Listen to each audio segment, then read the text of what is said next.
लोकसभा में खूब गरजे अखिलेश यादव, निशाने पर दिखे योगी आदित्यनाथ। डिंपल यादव से लेकर इकरा हसन भी अखिलेश का रूप देखकर हैरान। 7 पॉइंट में समझे सारा समीकरण।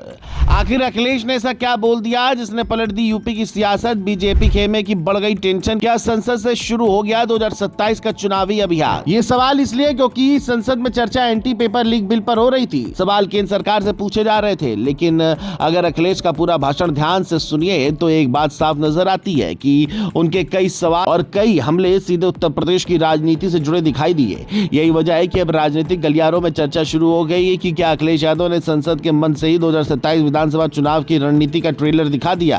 क्या युवाओं, पेपर लीक और शिक्षा के मुद्दे को समाजवादी पार्टी आने वाले चुनाव का सबसे बड़ा हथियार बनाने जा रही है? ऐसा क्यों कहा जा रहा है? आइए समझते हैं वो 7 बड़े संकेत जिनकी चर्चा सबसे ज्यादा हो रही है। सबसे पहला और सबसे बड़ा मुद्दा पेपर लीक था। अखिलेश ने कहा कि अगर पहले से कानून था तो फिर बड़ी परीक्षाओं में पेपर लीक कैसे हो गया? उन्होंने सवाल उठाया कि सिर्फ नया कानून बना देने से समस्या खत्म नहीं होगी, बल्कि पूरी परीक्षा व्यवस्था में सुधार की जरूरत है। राजनीतिक नजरिए से देखें तो यूपी में प्रतियोगी परीक्षाओं की तैयारी करने वाले लाखों युवा एक बड़ा वोट वर्ग है। ऐसे में पेपर लीक का मुद्दा सीधे युवाओं से जुड़ता है। यही वजह है कि उनके भाषण में इस विषय को सबसे ज्यादा जगह मिली।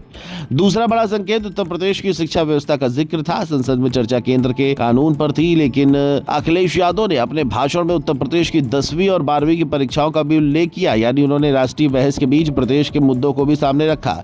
इसी वजह से राजनीतिक विश्लेषक इसे यूपी की राजनीति से जोड़कर देख रहे हैं। तीसरा मुद्दा उनका सबसे चर्चित बयान रहा। उन्होंने सरकार पर तंज कसते हुए कहा कि जो व्यवस्था दूसरे मामलों में चोरी नहीं रोक पाई वह पेपर लीक कैसे रोकेगी? इस बयान की खूब चर्चा हुई। ऐसे तीखे राजनीतिक हमलों का मकसद अपने समर्थकों तक मजबूत संदेश पहुंचाना भी माना जाता है। चौथा बड़ा संकेत प्राथमिक स्कूलों को लेकर था। अखिलेश यादव ने आरोप लगाया कि सरकारी प्राथमिक स्कूलों को बंद करने जैसी नीतियों से गरीब परिवारों के बच्चों पर असर पड़ रहा है। शिक्षा का मुद्दा हमेशा गांव, गरीब और मध्य वर्ग से जुड़ा रहता है, इसीलिए इस सवाल के जरिए उन्होंने गरीब परिवारों और शिक्षा को राजनीतिक बहस का हिस्सा बनाने की कोशिश की। पांचवा मुद्दा तत्कालीन केंद्रीय शिक्षा मंत्री धर्मेंद्र प्रधान को लेकर था। अखिलेश ने कहा कि छात्रों की पहली मांग शिक्षा मंत्री के इस्तीफे की थी और इसी बहाने उन्होंने सरकार पर निशाना साधा। इस बयान के जरिए उन्होंने छात्र आंदोलन और सरकार के फैसलों को जोड़ने की कोशिश की। छठा संकेत शिक्षा को वैचारिक बहस से जोड़ने का था। अखिलेश यादव ने अपने भाषण में राष्ट्रीय स्वयंसेवक संघ यानी आरएसएस का भी जिक्र किया और शिक्षा व्यवस्था को लेकर अपनी आलोचना रखी।